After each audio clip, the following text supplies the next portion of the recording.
Era digital menjadi sorotan utama dalam pembahasan revisi Undang-Undang Nomor 8 Tahun 1999 tentang perlindungan konsumen. Komisi 6 DPR RI bersama pemerintah Provinsi Sumatera Selatan membahas sejumlah masukan terkait perlindungan konsumen yang dinilai belum sepenuhnya menjawab tantangan perdagangan di era digital saat ini.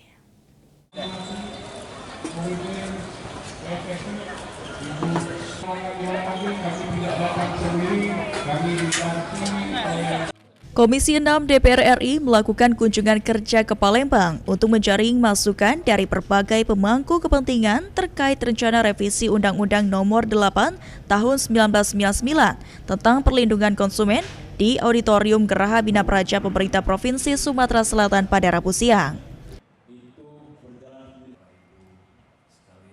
Sekda Sumsel Edward Chandra menilai revisi undang-undang tersebut penting agar perlindungan terhadap konsumen tetap relevan dengan perkembangan zaman.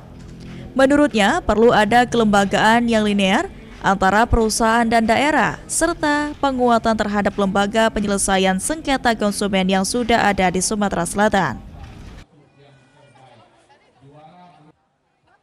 Sejak tahun 2020 hingga tahun 2023, Badan Penyelesaian Sengketa Konsumen BPSK Kota Palembang telah menerima 112 laporan pengaduan, di antaranya terkait leasing makanan, listrik, air bersih, hingga perbankan dan asuransi.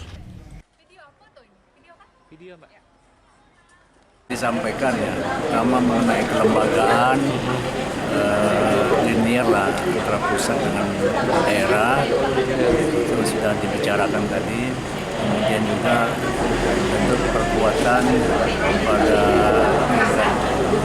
konsumen ini penting seiring dengan perkembangan teknologi digitalisasi, terutama dalam perdagangan atau pemasaran produk-produk yang itu rentan dengan adanya hal yang merugikan konsumen.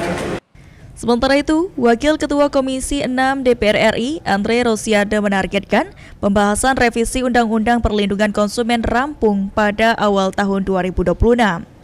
Revisi ini diharapkan mampu menjawab tantangan baru dalam perdagangan digital dan menciptakan keseimbangan antara kepentingan konsumen dan pelaku usaha. Yang hadir adalah DPR RI yang kami hormati Pak Sekda. Undang-Undang Nomor 8 Tahun 1999 ini kan sudah tidak memenuhi unsur kekinian. Banyak masalah ditimbulkan, apalagi sekarang adalah era digitalisasi. Nah, untuk itu DPR melihat ini perlu segera kita revisi. Nah, untuk itu kita bekerja dalam beberapa bulan terakhir ini mendengarkan masukan, mendengarkan bertemu seluruh stakeholder, dan insya Allah targetnya 2026 mungkin awal 2026 kita akan rampungkan dan kita akan sahkan undang-undang. Hafidz Zainul, PAL TV.